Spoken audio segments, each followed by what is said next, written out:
Je prie les délégués de prendre place, s'il vous plaît. Je vous remercie. C'est à Monsieur Jean-René Germanier, président de l'Assemblée fédérale suisse, qu'échoit l'honneur de prononcer le premier discours officiel de cette cérémonie inaugurale. J'invite le président du Conseil national à se rendre au pupitre des orateurs.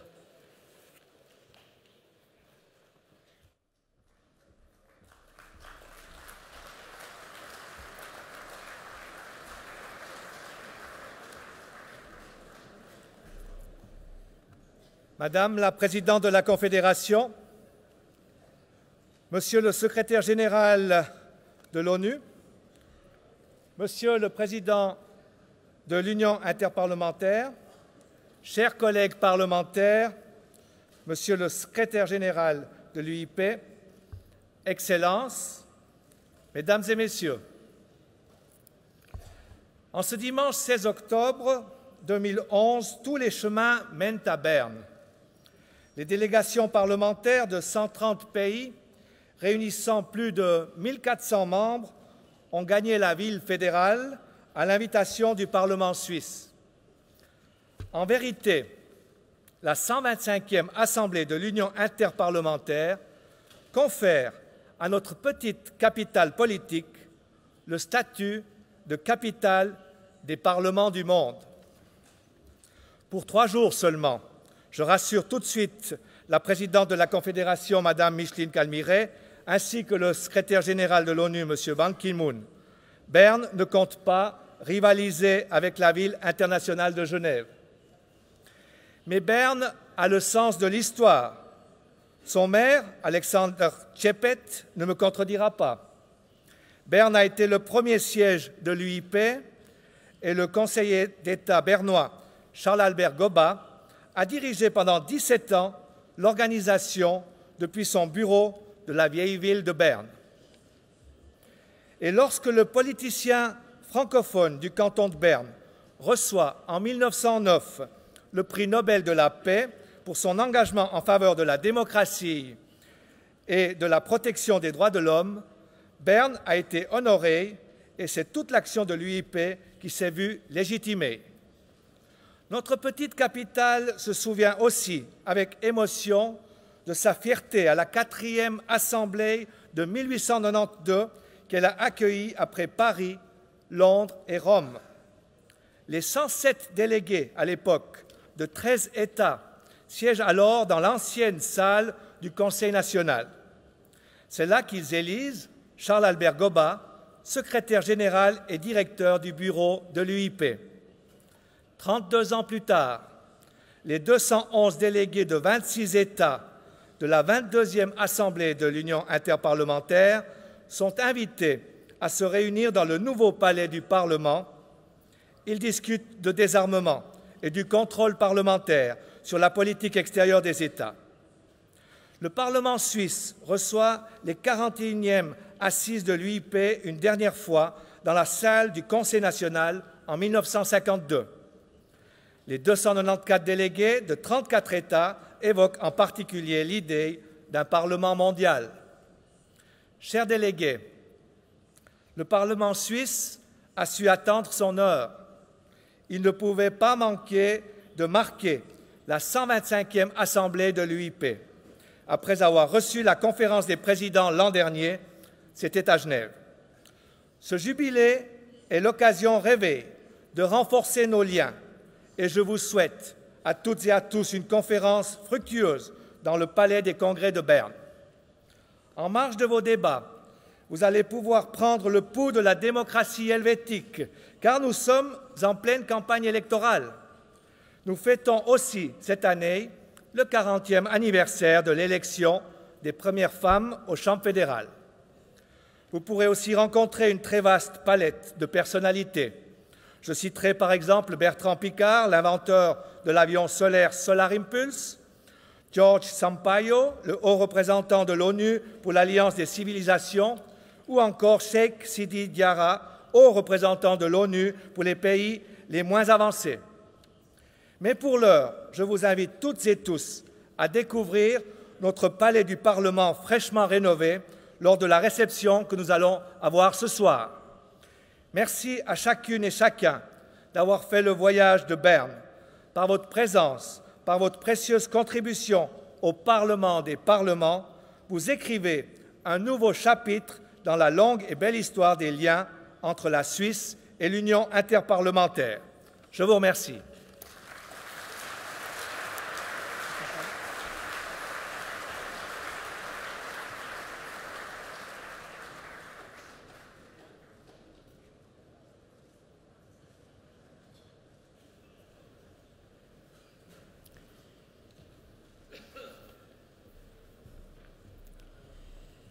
Monsieur Hans-Heiri Inderkum préside aux destinées de la Chambre des cantons du Parlement helvétique. Nous attendons avec intérêt votre message, Monsieur le Président, et je vous invite à rejoindre le pupitre des orateurs.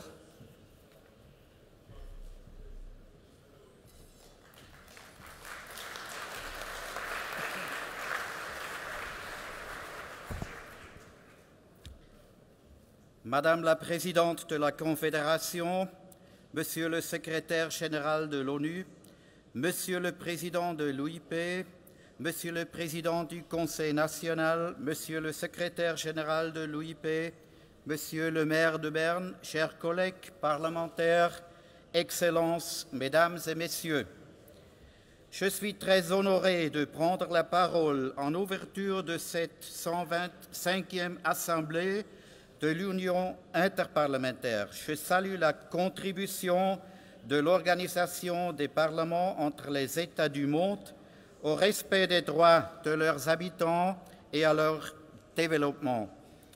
La même volonté de concorde, d'entente et de prospérité a été à l'origine de la Suisse moderne. Il n'allait pas de soi, il y a plus de 160 ans, de réunir dans une confédération des cantons grands et petits, riches et moins riches, catholiques et réformés, et parlant une grande variété d'idiomes francophones, germanophones, italophones ou encore romanches. Les tensions étaient fortes et elles se sont cristallisées autour de l'organisation du Parlement fédéral. Le camp libéral défendait une Assemblée nationale proportionnelle à la population, alors que le camp conservateur voulait reprendre le modèle de l'ancienne Assemblée où chaque canton avait le même nombre de représentants. Après un combat acharné, les pères de la Constitution suisse, en 1848, ont réussi à concilier les intérêts des deux partis en présence. Ils ont opté pour un système bicaméral selon le système des États-Unis. Une grande chambre représenterait la force démographique de la population et une petite chambre garantirait 2 sièges à chaque des cantons. Le Conseil national, qui compte aujourd'hui 200 membres, et le Conseil des États, notre Sénat de 46 membres, ont, du point de vue du droit constitutionnel, des compétences strictement identiques. Mais leur état d'esprit, leur manière de travailler et leur culture du débat sont très différents. Le Conseil national, la Grande Chambre, est plus animé, bruyant, et il développe souvent de nouvelles idées. Le Conseil des États, la Chambre haute, cultive la sobriété et la discussion factuelle. La couleur politique reste en arrière-plan et ce sont les personnalités qui font la différence. Notre Sénat passe pour la chambre de réflexion du Parlement, mais il reflète surtout la grande diversité de notre pays. Les cultures minoritaires, les régions du montagneux ou les contrées périphériques s'y font aussi bien entendre que les grands centres économiques. Les liens entre le Conseil des États et les cantons sont naturellement très étroits. Actuellement, 17 sénateurs sur 46 ont exercé des responsabilités dans le gouvernement de leur canton. Mais les sénateurs suisses privilègent les solutions qui respectent la structure fédérale de notre démocratie, plutôt que les intérêts particuliers de leur canton. Le Conseil des États atteste aujourd'hui encore la manière dont les pairs de la Suisse ont su résoudre pacifiquement les différences entre les villes et les campagnes pour que la Suisse moderne puisse voir le jour.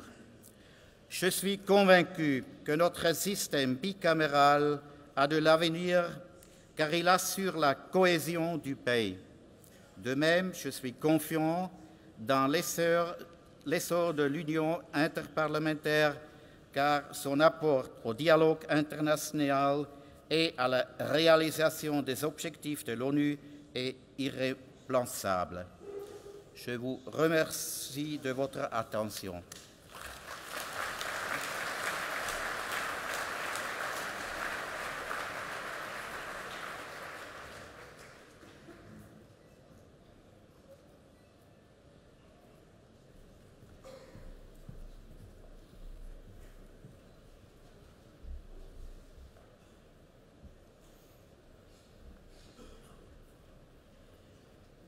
Monsieur Alexandre Tchepet, qui, comme vous avez pu le constater, n'a pas son pareil pour découvrir de jeunes talentueux pianistes, nous apporte maintenant le message de l'exécutif de la ville de Berne. Monsieur le Président, je vous invite à vous rendre au pupitre des orateurs.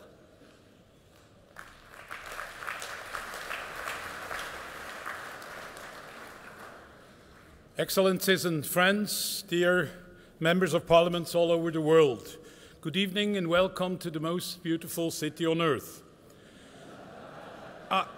I know that every mayor says this about his city, but for Bern here is a difference because here it is the truth. So, a warm welcome to the capital of Switzerland. This is the very heart of Swiss democracy, Bern. We host here in Bern 3 parliaments, the parliament, federal parliament, state parliament, and the city parliament. But the capital of Switzerland is famous for many other reasons.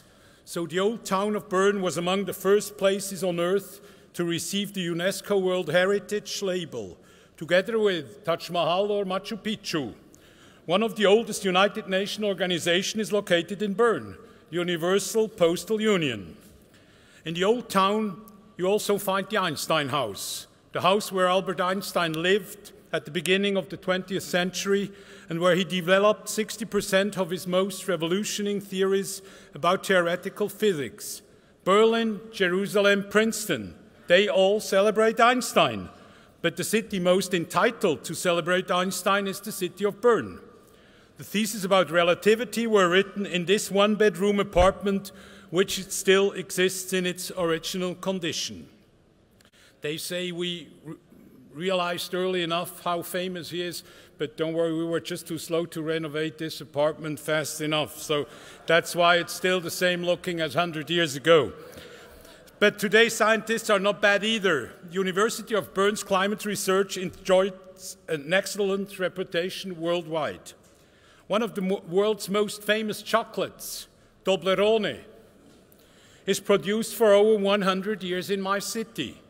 And if you enjoy a coffee called Nescafé, don't forget, Bern is the birthplace of this wonderful drink.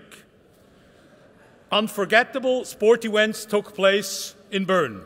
Football World Cup in 1954 with the German victory is remembered as the miracle of Bern.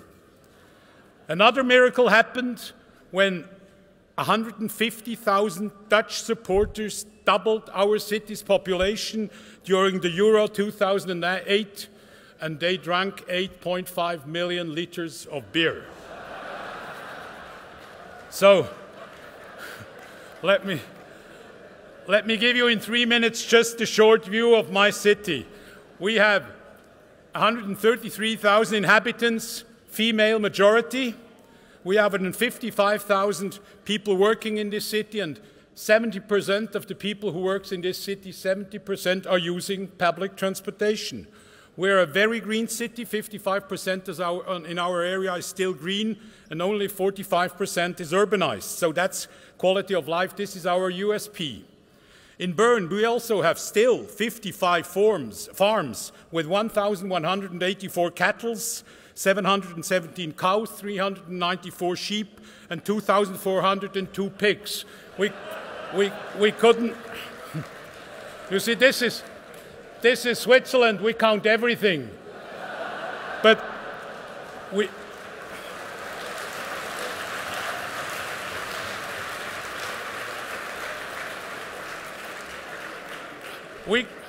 we couldn't count the chicken. There was a disease, so please come back and we give you the number next time. We have at the moment 1,033 apple trees, 201 cherry trees, 380 plum and prune trees, but only 6 apricot trees left. In Bern, we have 600 police officers, 348 diplomats, 190 flower pots in public space, and 246 members of Swiss Parliament. And they're all very nervous because next week there is the election, so they don't know if they can come back to this beautiful city.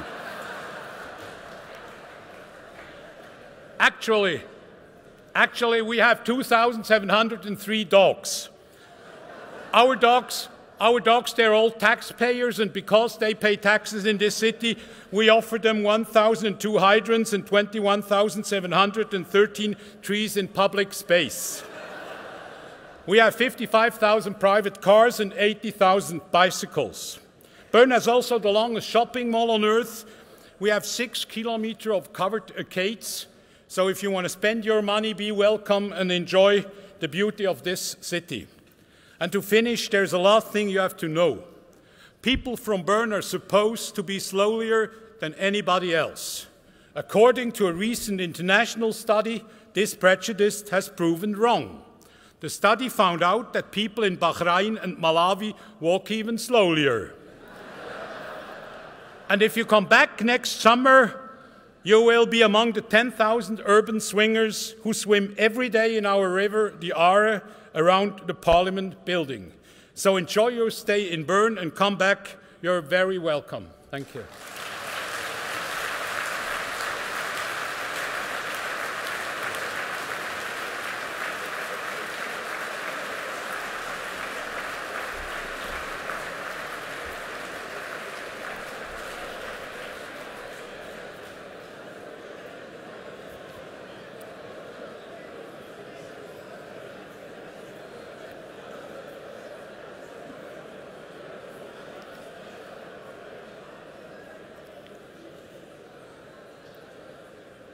Nous sommes maintenant honorés d'entendre les paroles du président de l'Union interparlementaire, M.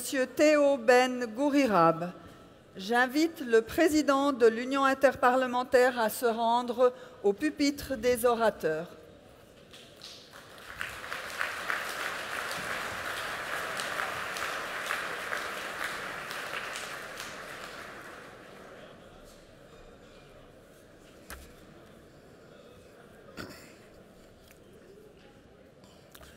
Thank you, Madam, for giving me the floor. But I can't resist saying that, Mr. Mayor, I thought that you were at your very best at the luncheon you hosted for us. I didn't know there was more to it. Madam President, Mr. Secretary General of the United Nations, Mr. President of the National Council, Mr. President of the Council of States, Mr. Dear Mayor, fellow parliamentarians, Mr. Secretary General of the IPU, ladies and gentlemen, I would like to express My heartfelt thanks to the government and people of Switzerland, represented here by Her Excellency President Micheline Kamle Ray, for the warm welcome they have given us. We are privileged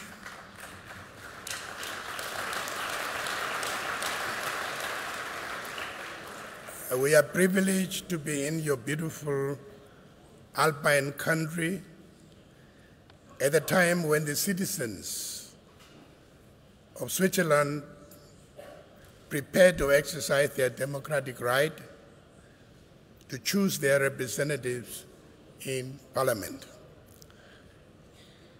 I can think of no better setting for this 125th Assembly of the Inter-Parliamentary Union. What a memory to take home with us. I would like to thank the United Nations Secretary General, my friend Ban Ki-moon, for honoring us with his presence here today, and to congratulate him on his brilliant re-election for a second term as United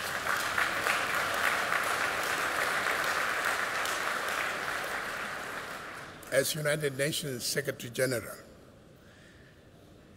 There is tremendous value in further strengthening strategic partnership between the United Nations, national parliaments, and the IPU, both in dealing with the global challenges facing us and in delivering on major international commitments. We are grateful, Mr. Secretary General, for your constant support for the IPU to this end, and look forward to working closely with you towards building a better world. I wish to say a special word of gratitude to the Parliament of Switzerland for hosting our assembly. It is only fitting, I think, that we convene in Bern to decide on IPU's future development, considering the hugely important role which this city has played in IPU's history. Thank you for making that possible. In fact, we had already the city of Bern, Mr. Mayor, is closely associated with the development of the IPU. In many ways, we can trace the birth of the IPU as a formal institution to the first meeting of IPU held in Bern in 1892. It was here that it met for the first time in a parliament, and where it created the first governing structures and elected its first Secretary General, Albert Goba.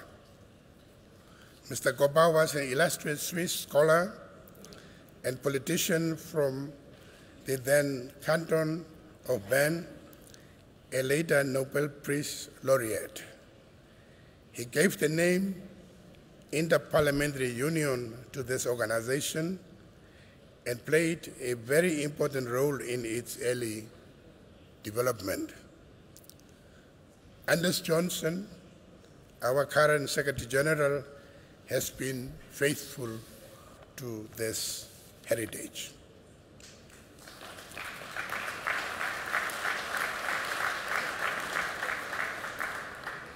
The IPU returned to Bern in 1924. On that occasion, the members launched a debate which has marked our organization and which remains with us today. A preoccupation with parliaments, their role, and responsibilities in a democratic society.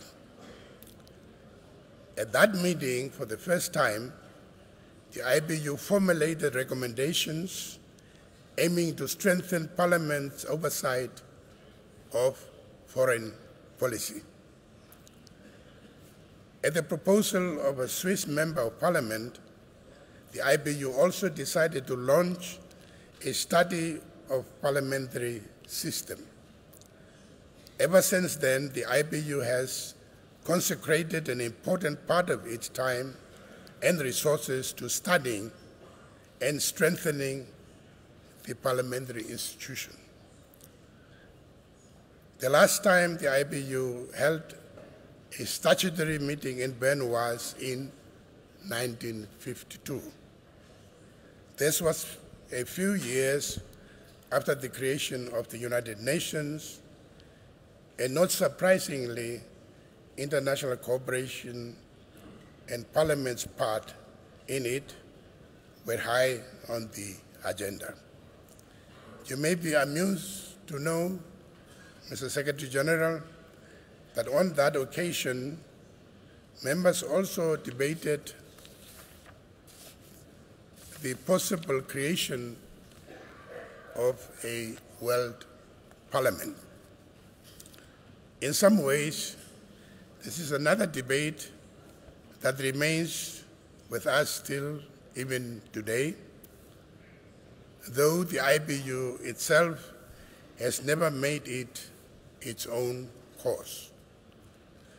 We pursue a different strategy that places national parliaments at the center of action together with the IBU. Madam President, fellow parliamentarians, ladies and gentlemen, a great deal of what we will be discussing in the coming days reflects the preoccupations facing the world today. Countries in North Africa and the Middle East are undergoing profound changes. Popular aspirations for freedom and democracy have brought challenges that were unimaginable a year ago. Undemocratic rule and repression cannot advance peace and security in any country. I wish to state most emphatically that as President of the IBU, an organization that is committed to dialogue and the advancement of democracy, I condemn the violent repression that we are seeing in so many countries. That simply is not acceptable and must end now.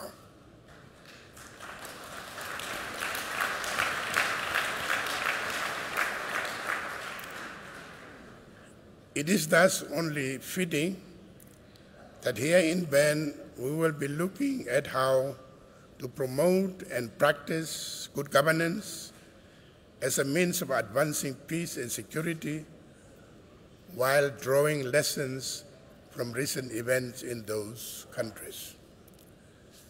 Many countries, some of them not so far away from Switzerland, are going through tough economic times and uncertainty about the future. I am therefore grateful to our Swiss host for having taken the initiative to hold a panel discussion on the reform of the financial markets. It is my hope that the panel will help us come up with recommendations for parliamentary action. Wherever we look, we see people suffering the consequences of a crisis and mismanagement which is not of their making. As representatives of the people, we cannot let this sorry state of affairs continue.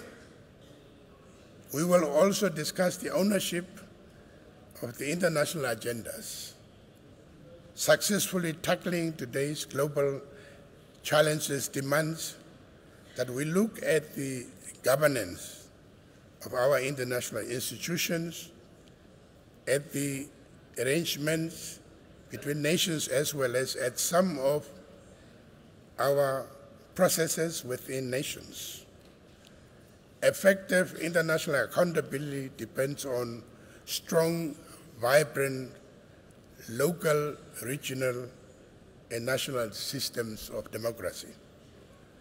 There are many other issues that we will debate: nuclear disarmament, securing health for women and children, the green economy, climate change, to mention but a few. We will also be hearing from the United Nations General's High Representative for the Alliance of Civilizations and for the least developed countries. In short, we can look forward to interesting and fruitful debates on a wide variety of subjects that are of different concern, of direct concern to people everywhere these days. Let me, however, close my remarks by inviting all of you to use this assembly in Bern wisely, and as on past occasions, send a powerful message from this beautiful city, charting a clear direction for the future development of our institution, the Inter-Parliamentary Union. Throughout much of my presidency, we have debated the mission of the IBU in today's world. We have drawn up a visionary strategy that places inter-parliamentary cooperation and the IBU at the service of parliaments, democracy, and international cooperation through the United Nations system. The IBU is ready to play its part. IBU strategy is inspired by our conviction that better parliaments make for stronger democracies. I invite all of you to unite behind this vision so that together we can work to achieve the noble aspirations of this time-honored home of parliaments. Thank you thank you all for coming here to Bern. I wish you an enriching and successful assembly.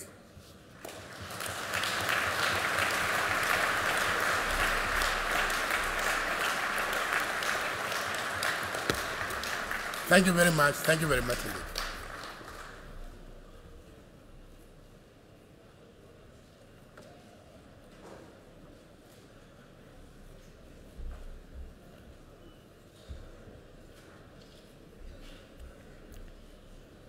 En visite officielle dans notre pays, M. Ban Ki-moon, secrétaire général des Nations Unies, nous fait l'honneur d'être présent parmi nous ce soir.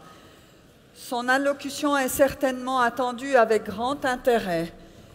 J'invite, mais j'ai même plus besoin d'inviter, il a déjà compris mon message, l'orateur est déjà à la tribune. Merci, Monsieur le secrétaire général.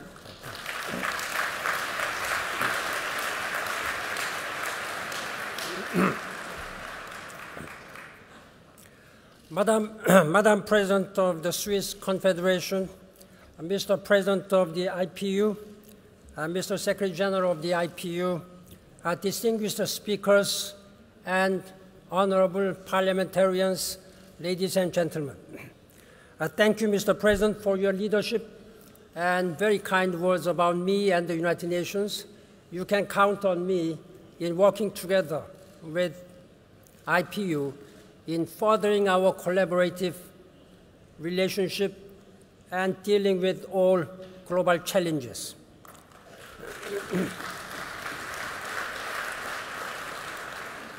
Mr. Mayor, thank you very much for your warm welcome and hospitality to this most beautiful city. You know that the Secretary General should be very impartial, so I would not say that the most beautiful city, but where? But definitely, I'm very much impressed by such a beauty and eco-friendly policies which you are leading. Ladies and gentlemen, I know that this is 125th session of the IPU, and that is a milestone by any standard. And my sincere congratulations to all the members of IPU, distinguished parliamentarians. Ladies and gentlemen, the United Nations Charter begins with the word, "we the peoples."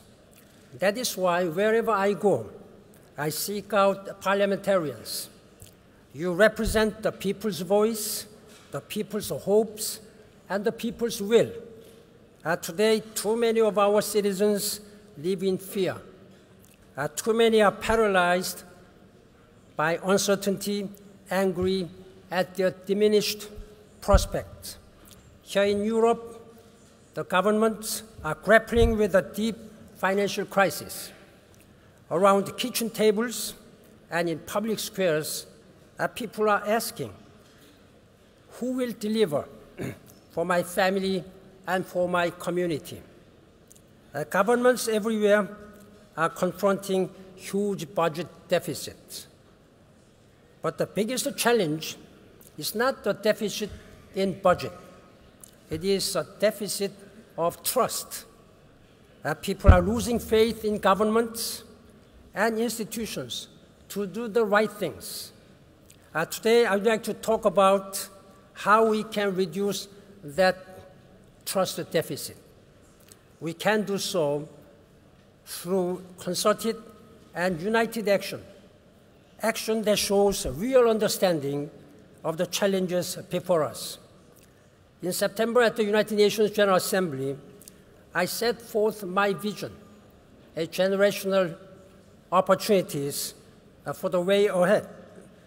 I identified a set of generational opportunities to shape the world of tomorrow by the decisions we make and by the decision you make today. All the opportunities to restore the people's trust. Let me briefly touch on three of the most immediate pertinent issues.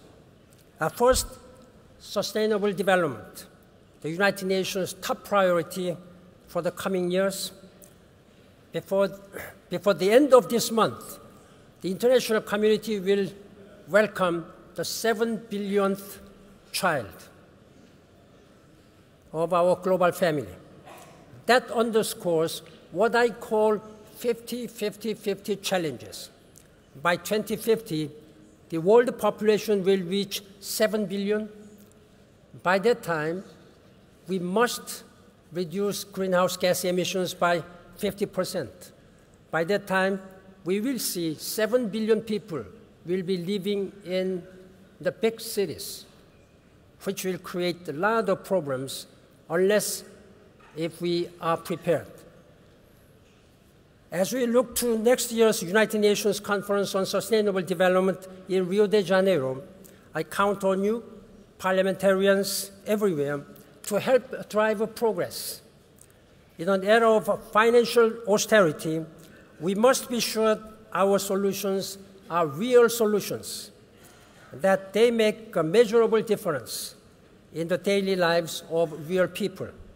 And we must do that with the most efficient and effective use of our scarce resources.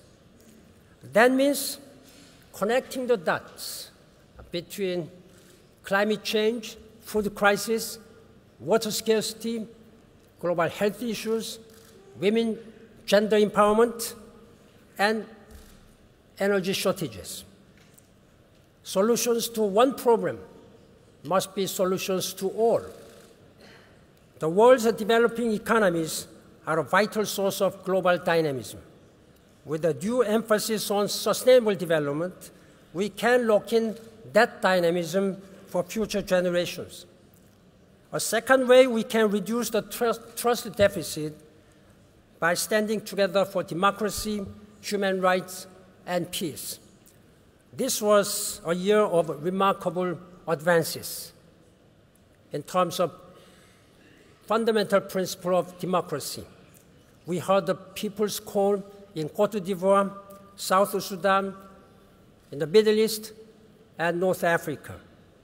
Now we must do our utmost to help those people so that they can realize their genuine aspirations for greater freedom of assembly and expression, and a greater participatory democracy.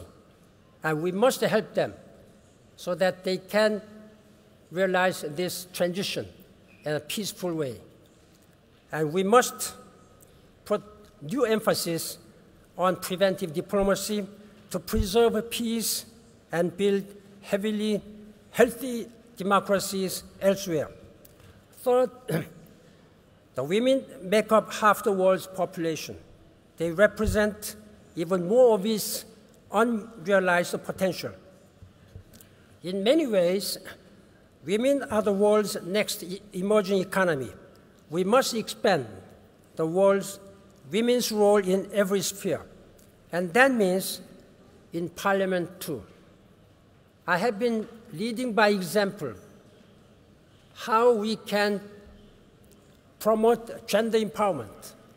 There are 9 countries in the world where not a single woman sits in the Parliament. I hope the distinguished parliamentarians, you look at this matter. Very serious, unacceptable situation. It is in your hands to change whatever legislations to allow women can be represented.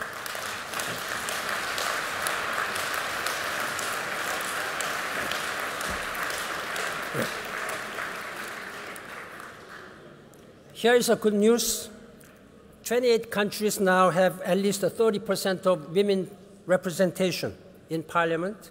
But that means still there are 160 countries to go to have more parliamentarians, more than 30%. And we cannot neglect our youth. Earlier today, I had the very inspiring meeting with a group of young people who were the champions and heroes of democratic movement in the Middle East and in North Africa. It is no exaggeration to say that they helped change the world today. Since the dawn of the Arab Spring, young people around the world have taken to the streets, demanding greater opportunities to participate in economic and political life. I told them that we used to say that we are the leaders of today, and youth generation, they are the leaders of tomorrow. But now it has changed. They have become the leaders of today already. They have made whole this situation different. I told them that their future is in their hands. Let us listen to them, lest the coming decades be marked by an instability and alienation that undermine our prospects for peace, security, and prosperity for all. Distinguished parliamentarians, ladies and gentlemen, these challenges and more should be on the agenda when leaders of the world, particularly 20 largest economy, meet in Cancun early next month. I will be there, and my message will be clear. The world needs the G20 to live up to its full potential. Above all, this means taking a long view, looking beyond the national borders and their national interest, uniting to do everything possible and necessary to resolve this financial crisis. I have been urging the G20 leaders that I would strongly welcome their domestic measures to stimulate their economy, but at the same time, they should never lose sight of the plights of the developing world, who do not have any capacity to stimulate the economy. We cannot afford to fail. The time for haggling over incremental steps is over. Now is the moment for bold and decisive action. The G20 summit in London in 2008 showed the way. Their leaders agreed to a creative and ambitious plan to stabilize the global financial system. Today, the G20 must be no less ambitious. It must be imaginative in considering innovative new means of financing development and renewable energy for all. The world's new economic powers must shoulder their full share of responsibility for the health of the global financial system.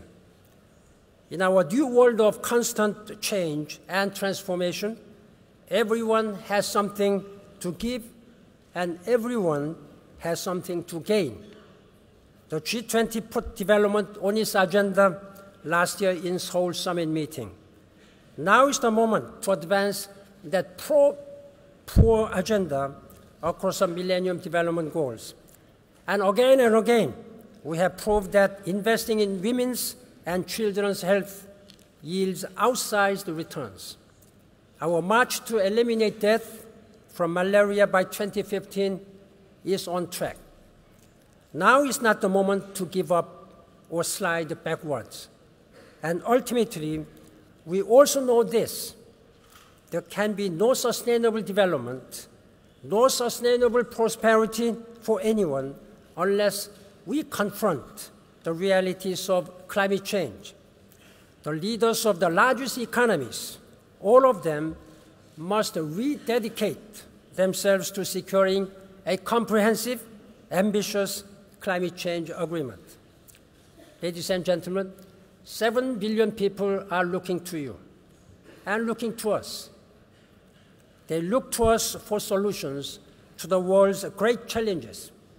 They want action now on the bread and butter issues that matter to them and their children. Around the world, I hear people say, yes, economic adjustment will be necessary, but do not adjust our hopes. Do not adjust our children's dreams.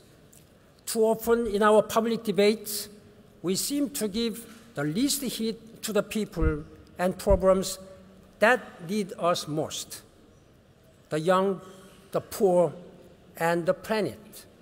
The decisions we make today, distinguished parliamentarians, must lay the foundations for a healthy, inclusive economic prosperity for all the world. Let's start building that future today.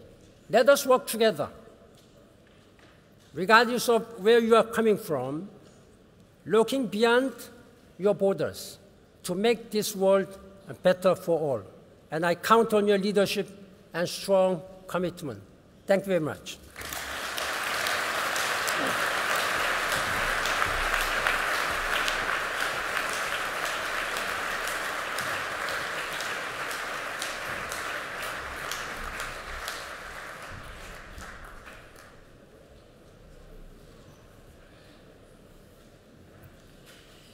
Nous allons entendre maintenant la dernière allocution de cette cérémonie inaugurale de la 125e Assemblée de l'Union interparlementaire qui nous sera adressée par Madame Micheline Calmiret, présidente de la Confédération.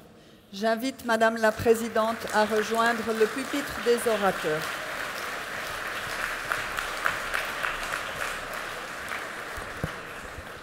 Monsieur le Secrétaire général des Nations unies, Monsieur le Président de l'Union interparlementaire, Mesdames et Messieurs les Présidents des parlements nationaux, Monsieur le maire de la ville de Berne, Excellences, Mesdames et Messieurs.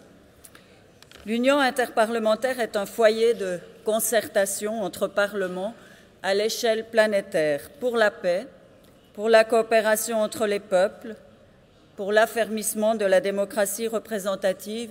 Ce sont là des valeurs très chères à mon pays. et vous m'accorderez l'honneur de vous adresser un message lors de cette séance inaugurale. C'est pour moi l'occasion de montrer ainsi l'attachement et le soutien de la Suisse à votre organisation et de souligner l'importance de l'implication des parlements dans un monde globalisé. Mesdames et messieurs, un parlement n'est pas seulement une institution ancrée dans l'histoire. Il constitue avant tout un lieu de rencontre propice à l'échange des idées. Dans de nombreux États, c'est en son sein que les espoirs et les craintes des citoyens et des citoyennes trouvent leur écho. Et je suis d'avis que 3 caractéristiques des organes législatifs plaident particulièrement en faveur d'un renforcement de leur présence dans notre monde globalisé. Premièrement, le Parlement bénéficie d'une très forte légitimité puisqu'il représente le peuple. La représentation populaire est consubstantive d'une démocratie authentique. Deuxièmement, le Parlement est une chambre de réflexion au sein de laquelle l'ensemble d'un pays est représenté. C'est particulièrement vrai pour les États dits bicaméraux. Troisièmement, il arrive que le Parlement ait une autre conception de la politique et des relations internationales que le pouvoir exécutif. En raison de son indépendance, le Parlement peut en effet apporter un regard neuf sur une situation. Et il est aussi en mesure de juger différemment de l'opportunité d'entreprendre ou non une démarche concrète en politique étrangère. Cet autre regard sur des problèmes d'actualité est précieux, en ce sens qu'il enrichit le débat public. Et il va également au-delà d'une stricte séparation des pouvoirs, car il donne à un débat l'occasion de naître, notamment à un débat entre l'exécutif et le législatif. Le Parlement, par son approche complémentaire des relations internationales, peut dès lors véritablement avoir un rôle constructif et limiter les risques inhérents à la concentration des pouvoirs. Et ces remarques n'ont en rien perdu de leur pertinence dans un univers globalisé dont les structures de décision se diversifient grandement à l'heure actuelle. Cette évolution constitue en outre une chance pour les parlements et pour l'Union interparlementaire. Je suis convaincue que les organes législatifs doivent activement prendre part à la gouvernance qui se met en place afin de renforcer l'idéal démocratique sur un plan global. Dans ce contexte, 2 pistes me paraissent particulièrement intéressantes. D'une part, les parlements nationaux pourraient être représentés plus fréquemment au sein des délégations nationales participant à des conférences ou à des négociations internationales. Cette présence parlementaire accrue pourrait notamment concerner les délégations prenant part à l'Assemblée générale de l'Organisation des Nations unies. La présence plus régulière de parlementaires dans les enceintes internationales permettrait d'intensifier les contacts entre organes législatifs nationaux et organisations internationales. D'autre part, Mesdames et Messieurs, l'idée de Parlement pourrait quitter les frontières nationales pour se développer au niveau international, voire au niveau supranational. Le Conseil de l'Europe a déjà suivi cette voie. De même, dans l'Union européenne, le Parlement européen n'a cessé de se renforcer au fil des décennies. Et je suis d'avis que le renforcement des structures parlementaires au niveau international est en phase avec l'internationalisation du droit. Cette présence accrue des pouvoirs législatifs sur le plan international pourrait permettre que des thèmes négligés dans les enceintes internationales traditionnelles soient à nouveau mis à l'ordre du jour. 2 raisons plaident fortement en faveur d'un renforcement du pouvoir législatif au niveau international. La première est le fait que les enceintes internationales actuelles ne bénéficient pas toujours d'une large légitimité. Si l'Organisation des Nations unies s'efforce d'inclure le plus grand nombre d'États dans sa prise de décision, d'autres organisations ou enceintes internationales ne partagent pas ce souci. À titre d'exemple particulièrement significatif, permettez-moi de mentionner le G20, qui joue un rôle central en matière de gouvernance économique sans garantir la collaboration de tous les États concernés. J'estime qu'une présence accrue du pouvoir législatif au niveau international serait en mesure d'accroître de manière générale la légitimité des décisions prises. La seconde raison est le fait que dans un monde globalisé, l'idéal de la séparation des pouvoirs ne saurait se cantonner à l'intérieur des frontières d'un État. L'histoire a en effet démontré combien cet idéal était central pour le bien-être de chacun et de chacune. En conséquence, je saluerai le renforcement des organes législatifs au niveau régional, global, en parallèle notamment au développement de juridictions internationales. Une telle évolution serait favorable au principe de séparation des pouvoirs et diminuerait le risque de décisions arbitraires. Et je suis d'avis aussi qu'il faut renforcer le pouvoir législatif sur le plan international afin de permettre une meilleure répartition du pouvoir à tous les niveaux. Le Parlement de l'Union européenne démontre concrètement que la création de structures législatives dépassant le cadre national n'est pas une idée farfelue, mais au contraire favorise la démocratie au niveau international. J'aimerais, Mesdames et Messieurs, encore souligner ici que je ne crois pas qu'il existe une solution unique pour renforcer la présence du pouvoir législatif sur le plan international. Il convient de trouver dans chaque cas d'espèce une solution qui tienne compte des circonstances. L'essentiel étant de parvenir à des solutions pragmatiques qui renforcent la légitimité des processus décisionnels, quitte à recourir de temps à autre à une politique dite des petits pas. J'ai tenté, Mesdames et Messieurs, dans mon intervention d'esquisser quelques défis qui se posent aujourd'hui aux États et à la communauté internationale tout entière. Ces défis, dont celui de la légitimité des décisions prises au niveau international, nécessitent des réponses coordonnées, impliquant tous les acteurs de la société contemporaine. Je suis persuadée que l'Union interparlementaire a un rôle à jouer dans la recherche de réponses. En effet, son soutien à une plus forte légitimité des processus politiques, tant au niveau national qu'international, ne peut qu'être salué. L'importance de l'Union interparlementaire est soulignée par la volonté des Nations unies et de votre Union interparlementaire de renforcer encore leur collaboration ces prochaines années. Une telle collaboration constitue un pas important vers le développement de structures parlementaires au niveau international. Dès lors, il n'est pas exagéré d'affirmer que l'union interparlementaire est plus nécessaire que jamais. Mesdames et Messieurs, je déclare officiellement ouverte la 125e Assemblée de l'Union interparlementaire.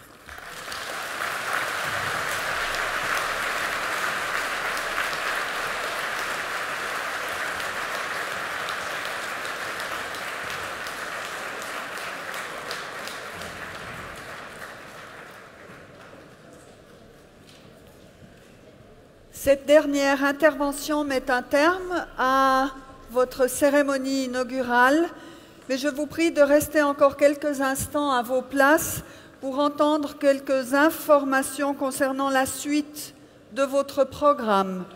Il s'agit donc de la réception que le Parlement suisse vous offre. Monsieur le Président du Conseil national, Jean-René Germanier, vous l'a rappelé et vous êtes tous cordialement invités. Nos agents de liaison vous indiqueront les chemins à suivre ici au centre de congrès pour retrouver les cars qui vous amèneront à la place fédérale et à la place fédérale le cheminement pour entrer au Parlement. Lorsque vous entrerez au Parlement, pour faciliter le contrôle de sécurité, veuillez porter votre badge de façon bien visible. Mais avant de quitter cette salle, nous allons prendre congé de nos distingués orateurs en les remerciant de leur présence et de leurs paroles. Madame la Présidente, Messieurs les Présidents, Messieurs les Secrétaires généraux, nous vous remercions de votre présence et de vos paroles.